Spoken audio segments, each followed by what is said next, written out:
Saudações educacionais! Que maravilha nos encontrarmos no Educação em Tela para refletirmos sempre um tema ligado à educação diretamente ou um tema transverso, mas sempre uma discussão própria, peculiar à nossa vida, ao nosso dia a dia e a essas relações que são interligadas e que forjam o nosso ser. Por isso, espero que você esteja bem, porque eu estou maravilhosamente bem e melhor ainda, agora podendo chegar até você para nesse diálogo, mantermos este nosso diálogo. E hoje, um tema que para mim particularmente é especialíssimo. Discutiremos no Educação em Tela de hoje sobre o papel das artes nos anos iniciais da educação infantil. Vamos entender a motivação desta disciplina no currículo e, portanto, desta disciplina ofertada como parte integrante de um plano pedagógico. Por isso é tão importante que a gente tenha consciência de que não há uma arte, mas há artes. Não há uma linguagem artística, mas há linguagens artistas que se comunicam entre si e que também nos ajudam a comunicar o conhecimento, o ensino-aprendizagem e, portanto, a ajudar no processo de formação dos nossos educandos. Creio que você já ouviu tantas vezes a expressão: olha, esse menino pinta o 7, desenha o 8 e ainda puxa a perninha do 9. Eu vi inúmeras vezes essa expressão.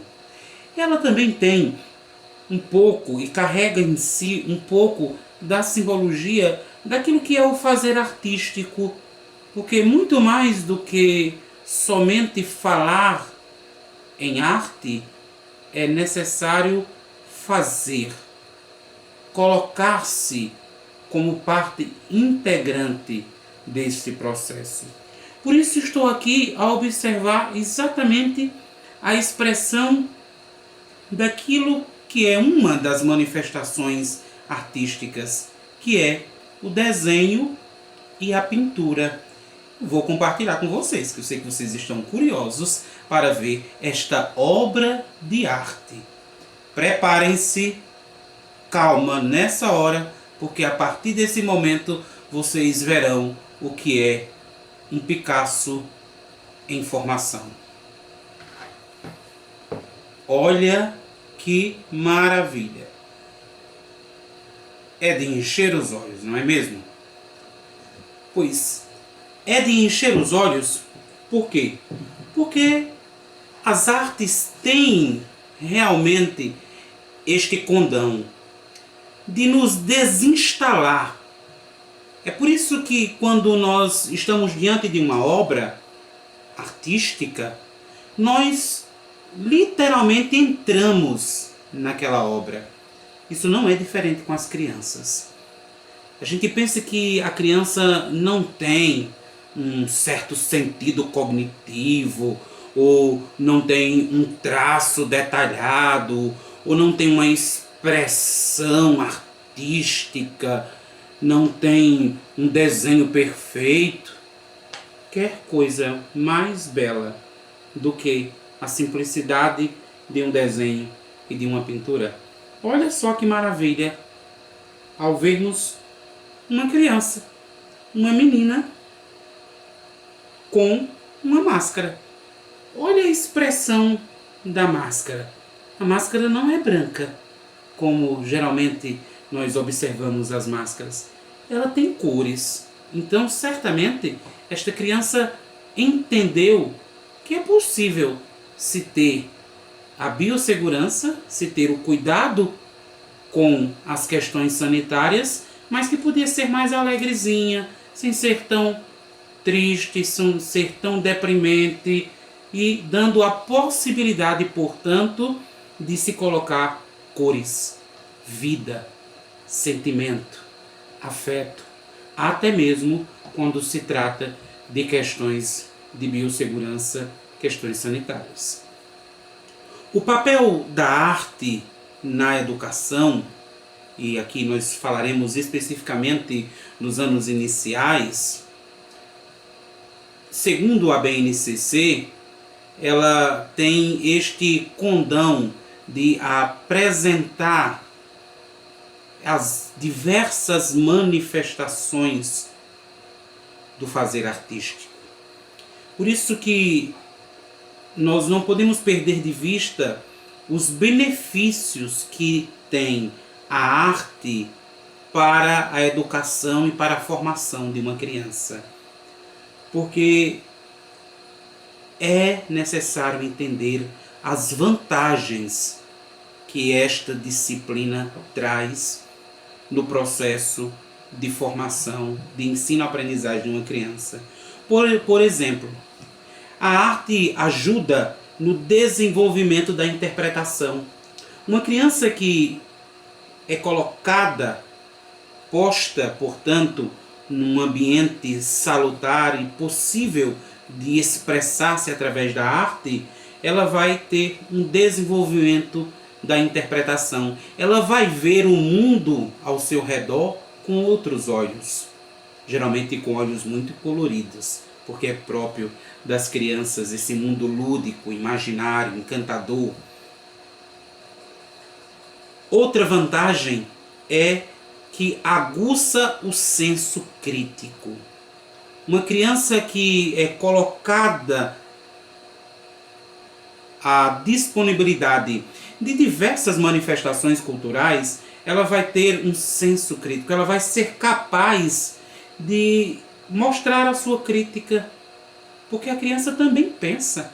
A criança não é uma tábua rasa ou não é um papel em branco, não. Ela traz consigo também as suas experiências, o seu saber empírico, o seu jeito, até mesmo no lúdico, na brincadeira, que é também parte integrante deste processo. Outra vantagem é de que estimula o raciocínio. Alguém que está exposto a esta condição múltipla artística é alguém que tem um estímulo ao raciocínio, vai pensar melhor, vai pensar mais rápido, vai ter mais sentido de lógica, de espaço, de tempo. Também a arte na educação nos anos iniciais funciona como uma terapia. Arte-terapia, ou seja, a capacidade e o poder curativo que tem a arte. Uma criança que tenha acesso às diversas manifestações artísticas, dificilmente ela vai, por exemplo, sofrer dos males da depressão.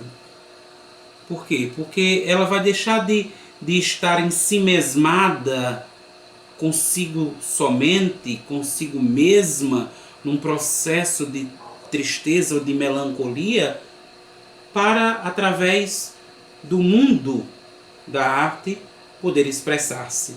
Então, a arte como terapia é uma tarefa para a diversão, é claro. A arte sempre está ligada às questões do entretenimento. O fazer artístico entretém a pessoa, alegra, regozija, dá ânimo. Por isso é tão importante. Melhora a autoestima. Uma criança que tenha acesso, portanto, a essas questões artísticas na sua formação, é alguém que jamais vai ter, enquanto indivíduo, enquanto ser em construção, uma baixa autoestima, mas vai ter uma autoestima elevada, potencializada. Por isso, e por todas essas vantagens, nós só podemos dizer que a educação e a arte precisam indiscutivelmente andar juntas, porque elas são especialíssimas para a formação mental, física, cognitiva de uma criança. E aí algumas pessoas podem perguntar-se como se dá essa expressão artística na educação. A BNCC propõe trabalhar diversas dimensões da arte. Lembremos que a BNCC nos trouxe um diferencial. Outrora, nós tínhamos conteúdos programáticos. Hoje não, nós temos campos de conhecimento. E estes campos de conhecimento são muito bem expressos quando nós unimos arte e educação. E as dimensões, portanto, da criação, da crítica, da estesia, da fruição e da reflexão, que são os pontos basilares para que possa se desenvolver a arte na educação. E alguns podem também perguntar-se sobre como é que nós podemos estimular a arte na educação. Como é que a arte pode se dar na prática, no fazer pedagógico, dentro de sala de aula? Como é que o professor, o educador, pode, portanto, apresentar já desde os anos iniciais a arte como um processo para o educando? E aí há diversas formas e diversas expressões que podem ser estimuladas e ensinadas, como por exemplo o teatro, a música, a dança, a literatura, a pintura, como esta que nós estamos observando, as esculturas, o desenho, como nós também aqui observamos nesse desenho que depois foi pintado, no artesanato e em tantas outras expressões que podem muito bem serem trabalhadas com intencionalidade pedagógica. Porque aí vem uma crítica. Ao longo da história, o profissional das artes, o professor formado em artes, outrora sequer nem esta formação tinha. Era alguém que tinha uma certa experiência empírica, um saber, por vezes, de alguma das expressões artísticas, tinha alguma licenciatura que não fosse específica em artes, mas aí ele tinha uma certa habilidade e competência e era alguém que ministrava as aulas. Ou conveniou-se a imaginar o professor de artes como uma espécie de decorador escolar. Sabe quando tinha aquelas festinhas na escola? Quando tinha aquelas comemoraçõezinhas, aquelas confraternizações, quem era a primeira figura que era convidada? Chama o professor de artes. Mas não era para fazer artístico, não é para ajudar na expressão artística, por exemplo, para a construção de um texto e esse texto ser trabalhado para uma teatralização. Não, era para que o professor fosse o decorador da festa. E aí a nossa crítica aos gestores, que ainda hoje, infelizmente, perduram neste pensamento. Se você deseja fazer do professor de artes decorador, nananina não. Como diria o professor Júnior Mizaki, que é inclusive mestre em artes, ele sempre nos leva a esse questionamento. se você deseja que o seu professor de arte seja o decorador, tire o cavalinho da chuva. Contrate um decorador, porque o professor de artes é para ajudar o educando a entender a arte, a história da arte, a teoria da arte, o pensamento da arte ao longo dos tempos, ao longo das civilizações, na construção do homem em sociedade, sobre os diversos olhares das diversas culturas, e para ser ele também um fomentador de novas expressões artísticas por parte dos educandos. Então, senhores gestores, se desejam um decorador, que contrate um, porque o professor de artes precisa ser valorizado como tal, precisa ser entendido não como uma disciplina a mais apenas no currículo, mas como uma ciência, como uma possibilidade também de ser parte integrante deste processo formativo acadêmico escolar.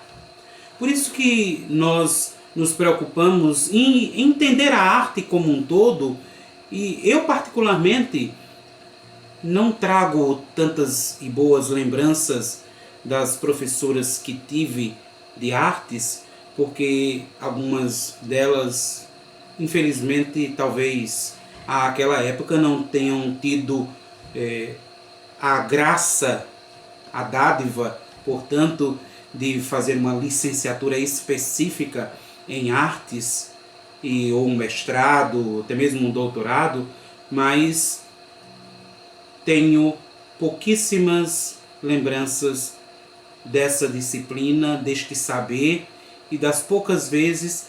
E interessante, agora me veio à memória de que a primeira vez que eu tive contato, por exemplo, com uma expressão artística teatral, não foi na aula de artes, foi na aula de língua portuguesa, em que a professora utilizava exatamente esse saber artístico teatralizado para ensinar literatura. Lembrei-me agora desta passagem para vocês verem. E a professora de artes, apenas lembro-me de quando ela explicava as cores primárias e secundárias. Então, que a gente tenha a consciência da importância, dê o verdadeiro valor ao professor de artes, porque, enfim, a arte salvará o mundo. Então, espero que você tenha conseguido mergulhar um pouco nesse nosso pensamento, nesse nosso desejo de discussão. E se você gostou, curte, comenta, tanto nas nossas redes sociais pessoais, quanto do grupo patuense. Mas se você gostou mais ainda, que tal fazer arte? Vamos fazer arte juntos, compartilhando esse vídeo, e assim nós teremos sempre o Educação em Tela colorida para você.